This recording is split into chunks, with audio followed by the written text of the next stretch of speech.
no kubanga ina assurance ejja kuwangula aina majority yes yaba Republicans naye ne mba congressmen mulimu already abalimu abakakasiza ddala nti bagenda kuba nti bamuwagira singa anaamala okumanya nti amaze okufuna amaloboozi ng'era kyekyaliwo mu mwaka gwa 2003 kubanga baali baagala okugenda mu UN Security Council America ne yeewoma ne Bungereza ne batandikirawo okulumba Saddam Hussein nga tebagenze mu UN Security Council naye President Bush yali asobodde okugenda nga bamaze okumuwa obweyamu nti enjuyi zombi Republicans ne Democrats bagenda kulonda nga bakkiriza ekyo kugenda okulumba olwo aba afunye support y'eggwanga lye ne watafuna ya UN it doesn't matter wano wennyini weeks bbiri President Bush ne Trump zaasabye zirimu okwagala okusooka okugejinga era they are very strong voices ayinza okufuna resistance entono considering nti waliwo Israel lobby ey'amaanyi okusobola okufuna amalowoozi agamukkiriza bakkirize ekyamerika okugenda kati okutandika okwaŋŋanga Iran so singa naamala okufuna assurance nti singa atwala akalulu mu Congress kagenda kuyita definitely tuyinza okwesanga weeks n'ebbiri ze zirimu kati okumobilizinga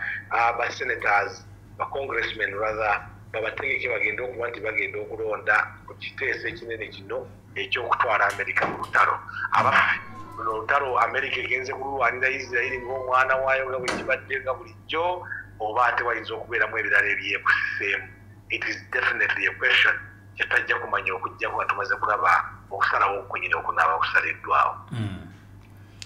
ku kkula ery'omuntu wa bulijjo 107.9 Pearl of Africa Radio. Kakati ono agambye bwe tugenda mu bibuuzo by'abatuuliriza n'agamba nze mbuuza kituufu China ne Russia beetegefu okudifendinga Iran singa America eba eyingidde olutalo oba bayinza ate okusirika obusirisi. China yo already nga bwe mumaze okulaga ennyonyi yagwa mu Tehran olunaku olwaddirira nakusomezi nga 14 Juni ennyonyi yava China era nejja n'ebyokulwanyisa that is on record si bigambo byange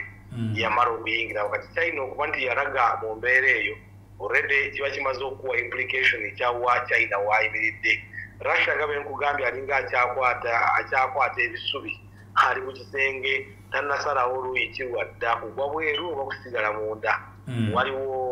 waliwo embeera eyo ey'okuba nti Russia tannaba kusalawo bulungi naye nga China yamaze okusalawo and China tennaba kubeera tested mu lutalo lw'amaanyi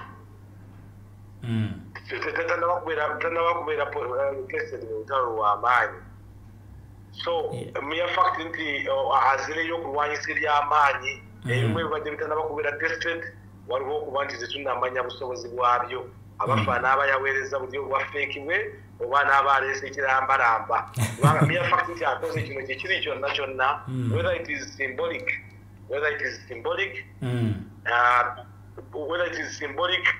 just kyekiri kyonna kyonna mere fact nti akibaddeko kiraga nti already China ye yalaze ate Russia wabayitannaba Russia abadde akireetedde mu context ya kugamba nti aleetewo enteeseganya so wekiba tikijjiddeawo kakati ono omulala kyabuuza agamba ayagala kumanya ku bbomu America gyesobola okukuba nuclear wa Iran n'emusaanyaawo nti waliwo amawulire agafulumye nti Iran eyinza okuba nuclear amuteeka mu fuuti nga 29 ate bagamba bbomu nuclear nti Iran eyinza okubeera nga yamuteeka mu fuuti nga 29 kyokka nuclear kyokka ekyokulwanyisa ky'omu America kiyinza obba kikuba 26 banaasobola okusaanyawo nuclear wa Iran nga bwe baba bakyetaaze singa baba bagambye kikola just kubeera ku safe side kubanga ti obusobozi bwa bonna omanyi ebbanga mwani tonnaba kutestinga muntu waliwo oluusi bagenda ne bakubuulira ebintu ebijja nebipaintinga picture eteeka omuntu mu kifaananyi kyatali ojja kujjukira Saddam Hussein bwe baali bamuluhanyisa nga amagye ga America gamaze n'okuyingira gamaze n'okukwata ekisaawe twalinawo Comical Ali not Chemical Ali waliwo Chemical Ali naye n'afuuka Comical Ali ng'asigadde akyalaga nga Iraq bweyina amaanyi bwekyalwa n'amagye gaayo tankasayo ngeno babamalawo balina mu kutuuka kumpi bwe yali arangirira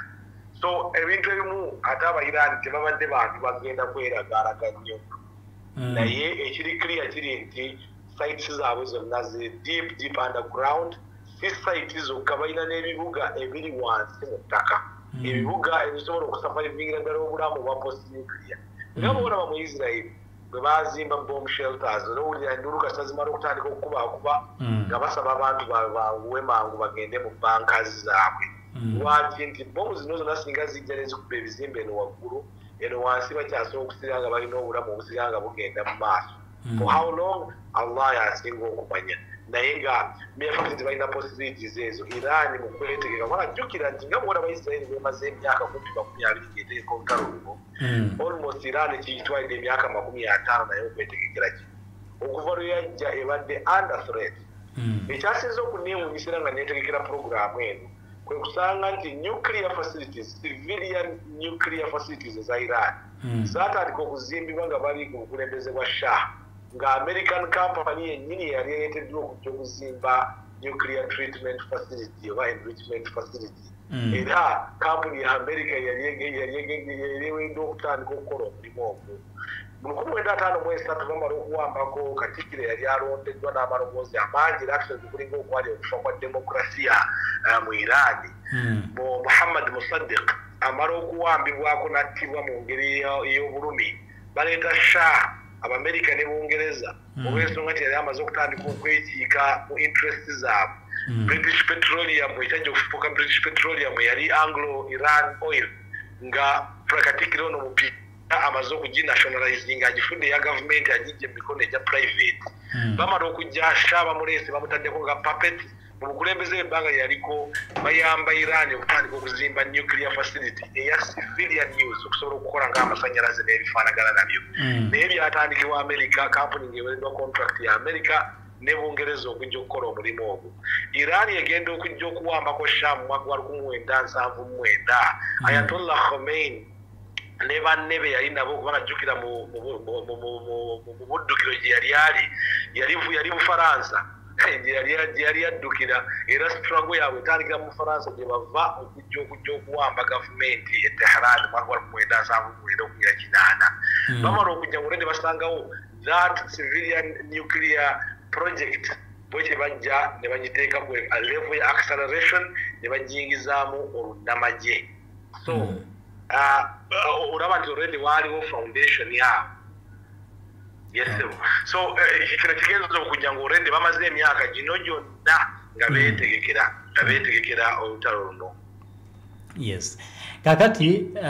ono ye Dennis wali ku kisa kya Maria mu kibuga Kampala agamba nti ayagala kumanya ayagala omutangaalize ku nkolagana ya Zelensky now n'Abamerika okuva wekiri nti Trump alabika ali so engaged n'ensonga z'eggwanga lya Israel ne Iran agamba kituufu mukadde kano Abamerika Zelensky bamusudde oba nakyo ekigenda mu maaso kati wakati wa Putin ne Zelensky n'olutalo lwa Ukraine waliwo convolution at the moment wakati bwolaba Iran etekinze over Israel gyebeerese ye mwana ow'okubbeere kyabakabidde ajagezaako okuba nti agiweebwa kijja kitya nti bwekibale kati Israel already yagenze ne preemptinga tolaba nti ate Israel America egenze mu nteeseganya ne Iran batuukire ddala ku rawundi ey'okutaano etambudde etandikira gyetandikidde egenze Roma yava Bahrain egenze Roma etuuse wetambudde wonna nga already balina steps bagenze okutuukako Benjamin Netanyahu alaba nti singa America etuuka ku nzikirizaganya ne Iran yaba akafiiramu okusala wagenda akole preemptive strike eno mu bwangu naye ng'ate amaze kutegeeza America negenda mu maaso n'okulaga ekifaananyi ekyokwagala okuteesa naye nga at the same time ate eri mu nteekateeka zino ndala. This was really bad for American image. Kijja kutwalira ddala obudde era nsuubira nti amawanga agaffe amawanga ag'okulukalu lwa Africa n'amawanga gakyali mu kkuba erikulaakulana wano balinamu lessons bali mu kuyiga kansuubire nti tulina okulaba bulabizi tiimu Iran tiimu Israeli nga tuli mu kulaba implications zirimu bw'ogenda mu nteeseganya n'abantu bano manya ekisoboka manya enkwe ezisoboka manya obutali bwesimbu manya olyona okuleeta ku mmeeza ng'ekimuleesa ayagala gye kwabakuweera obutwa nkakasa kati n'abagenda mu nteeseganya kano jjukira nti actually Minister Abbas wa Iran right now ali Geneva gye yagenze mu kusinkana agenze kusinkana nani Bungereza Bufaransa ne Bugirimani tali mu ku negotiating konna kubanga yakimekinze kiriya times agenda ku negotiating wakati ng'eggwanga liri under threat naye yayitiddwa n'abantu agenza okuwuliriza bye bamugamba okuwuliriza okwo implications definite zimu nti bamala okuwulira nsalawo kijjemba ngenda okuba nti nkola mere fact nti America one teze mu nteeseganya zino already image yayo yakosebwa naye minisita w'ensonga za wabweru wa Bungereza Mwami David Lammy ku lunaku olwokuna yabadde mu America gye yasinkanidde Marco Rubio ne Steve Witkoff akwataganye n'ensonga za Middle East oba omubaka ow'enjawulo wa President Donald Trump w'ensonga za Middle East wamu ne Marco Rubio minisita w'ensonga za wabweru wa America ne basinkana ekitegeeza nti discussions zonna ze baddemu ziteekwa okuba nti yafunye briefing emmala ina representinga ensonga ya America mu lukiiko luno oba mu lukuŋŋaana luno oluli e Geneva right now naye nga bwe bazze buzi nga bazze kuwuliriza kati yabadde abuuza nti Zelensky bamuleseewa ku lutalo lwa Ukraine ne Russia wetemadenga nti kukiriwo right now Russia yote nayimirizaamu bakyagenda mu maaso n'okulwana Zelensky oba akyasobola okufuna ebyokulwanyisa kati that's another thing enkoboki naddala ng'okonsideringa nti ebyokulwanyisa ebisinga obungi badde biyisibwa nga biva mu Israeli okutwalibwa mu Ukraine kakati amawanga amalala ga lukalu lwa Bulaaya kati gayinza okuba nti galina okuba nti gekakafiiramu mugezaako okupushinga the Ukrainian dream naddala Bungereza ne Bufaransa ne Bugirimani nabo bonsatula abo kubanga babadde balinga abakitudde mu stage kakati America ekyali mugezaako okusalawo kubanga ebaddemu okutandika okumobilizinga amagye gaayo kyenerabidde okugamba nti okukubibwa kuno Iran kwe yakubye Israeli mu ngeri gye babadde batasuubira ebikyusa ebibadde bingi jjukira nti obwengula kati buggale tewali nnyonyi eva Ben Gurion Airport for example kugenda wabweru abantu bangi Abaisirairi abali mu kudduka abasinga bakozesa mabaasi nga bakozesa ensalo naddala ensalo ez'oku Misiri ebintu bwe bali osuubira nti byogenda okulabirako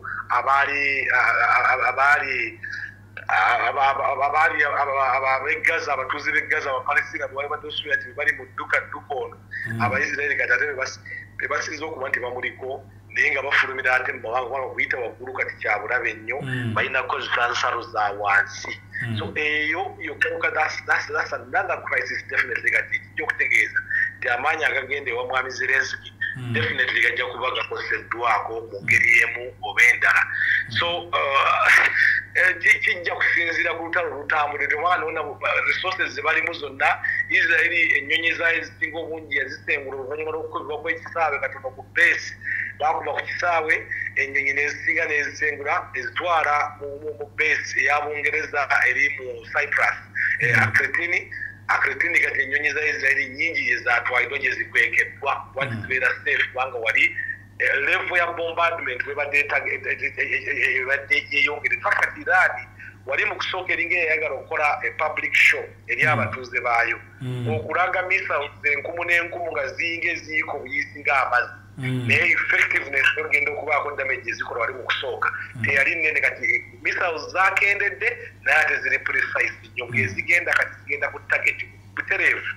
Iron Dome tekyalina kyekolako SAD tekyalina kyekolako zebazikiza bagezaako kuba nti bazikiza naye ezigenze zonna zibadde nga zigenda nezituukira ku mulamwa w'ekigendera kyaso obungi bukendedde byavudde kweri public show kwe kulaga abatuuze baabwe fireworks mu bbanga nebigenda ku targeted attacks ezigenze nga zikuba bulwamu kino kyenyini Israeli kati now is really very painful tebali mu kutegeera intelligence eno evudde ludda wa ezengeri that effective okuba nti bwe bakuba bano bagenda okuba nga abakaayanamu katono ng'ebiriwo birala jukira for example ng'eddwaliro erya Soroko nasazeewo nnyo ndiyita eddwaliro lya Sironko lijjukira nga bwenjogera Sironko mbanga ali embaali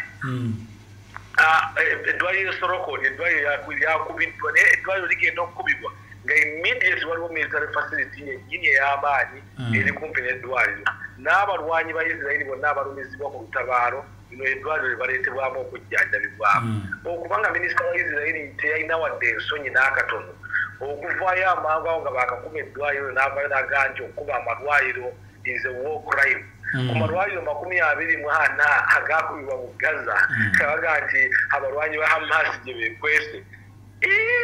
bannayo ebintu bikyuka nnyo waliwo ebintu ebiyoga nti eryokanga n'etonya ne tulaba ensiisa wezenkanya ebyoyo toyinza kunyumirwa kintu kirimu kulumya abantu natalo but at the same time waliwo oga nti ono naye kakirabe ko tekisoboka banaisirairi erokusinga amaanyi pain yo nebadde mu Tel Aviv pain ebadde mu Beersheba naawo pain eri kati mu mambuka ga Israel tebakikiriza konti embeera efaanagana bwete esobola okuba nti ebatuukako abatuuze abasukka akanaana kati badduse mu maka gaabwe agamaze okwonoonebwa kati balinabo ku kamwanyi ka gavumenti genda kufuna sapooti ya gavumenti omulimu okuba nti babadde beemalirira nga bali mu mbeera eriwo bino byonna ndooza birina gye bitutwala okutandika okulaba nti ebimu bwe tusobola okuyimiriza tubiyimirize naye ate ebimu emmandu z'omumala okuba nga emaze okukwatibwako okugizaayo kiyinza okuba nga kizibu right now. Yes. Kadde katukutte naye Martin Byomere yabadde abuuza nti Isirairi bakuba oil refinery yaayo amafuta ageteeka mu jets gajja wakuba agamba alina kyatunuulidde n'akyekkaanya nti Isirairi luli yakozesanga ennyonyi 2 okulumba ne zikka ku 10 ne zikka ku 2 kati ekozesa ennyonyi 15 teyinza kubeera nga Iran erina engeri gyetaataaganyizaamuko Air Force y'omu Isirairi. Nnyo jjukira nti olwedde ennyonyi 2 F-35 zaakubwa okuba ennyonyi ezo F-35 2 buli F-35 bw'olaba obudizindi bw'ensimbi bwekostinga eyo eri latest temanyi ate zi F-16 awakubiddwa F-35 aye toyinza kuteekayo F-16 ati obwengulawo Isirairi bwebadde gandi kati ebwefuga nga bweyagala ekyo ndowooza kiddamu ekibuuzo ekyo nti amazima tegaliiwaawo. Ekyokubiri refueling kati waliwo amawanga galimu juzi waliwo skando yabaddewo Bugirimani waliwo tanka ya Bugirimani yalabikiddwako nga erifueling ennyonyi za Isirairi kati ebadde etuuka nezikiza transponder yabadde nga GPS ya tanka yalaga ennyonyi oba emmeeri weebeeri mu kiseera fulani kakati transponder zino babadde bazizikiza nga babuzaabuza bwayo gye bali nga human error obanga mungu kyanayanika ku musana transponder neegendako for about 15 to 20 seconds ne basobola okugiyolocatinga nti ennyonyi ya Germany eyabadde eyamba okufuelinga ate ennyonyi zaki ennyonyi za Isirairi ezabadde ziri ku lutabaalo. So Isirairi ku lwayo teri yokka erina abagikwatamu abagiyambako ojja kujjukira nti ng'ovudde ku America Bugirimani ensi ey'okubiri ekyasiza okuba nti ewa obuyambi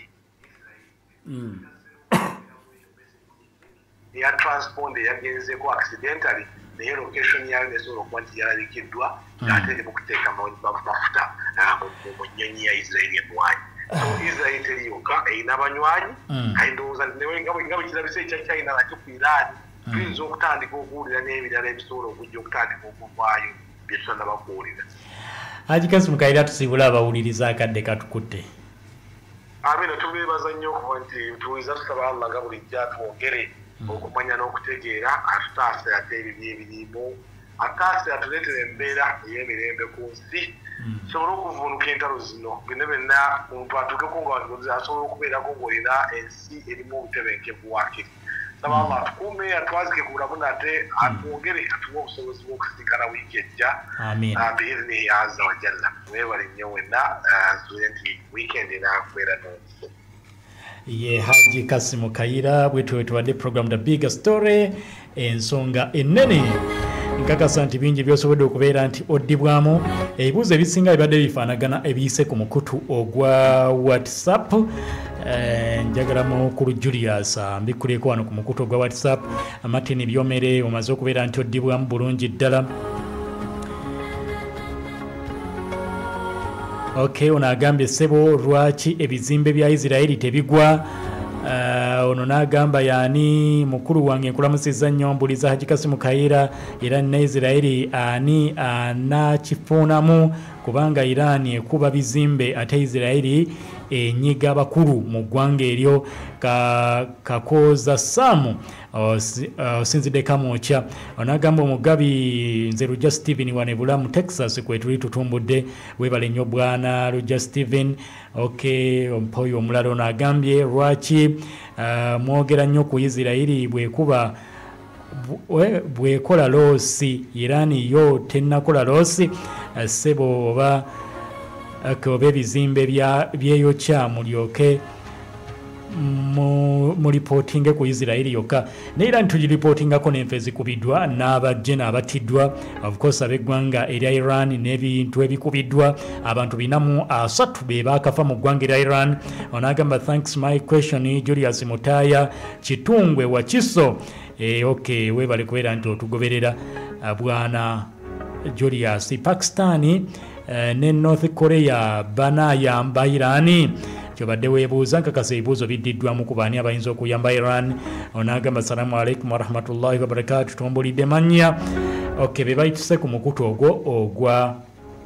bebayitidde ku mukutu ogwa WhatsApp kubeera nti munnange batugoberera akadde kokka ke kagenda maaso n'okubeera nti munnange katukwata bannamawulire bawomerwa Qur'ani Takaddumu Sako ebaleetedde empaka z'okusoma Qur'ani zituumiddwa Takaddumu Media Personalities Quran Competition 2025 oli muweereza wa Radio TV lupapula lw'amawulire oba okolera mukutu oguweerereza amawulire ku mutimbagano zino empaka zizo weewangulire umulako n'ebirabo ebirala bingi kuliko fridge kuliko TV flat screen kuliko sente enkalu era nga emiteeke gigenda okuvuganyizibwamu erimu ennaba namawulire be baba abekakasa Qur'ani yonna abayina jjuzu 20 oba jjuzu 10 abajjuzu amma nawe munnaffe atandika obutandisi weewandiise kati ng'oyita ku namba eya 0705 65 45 67 oba ku 07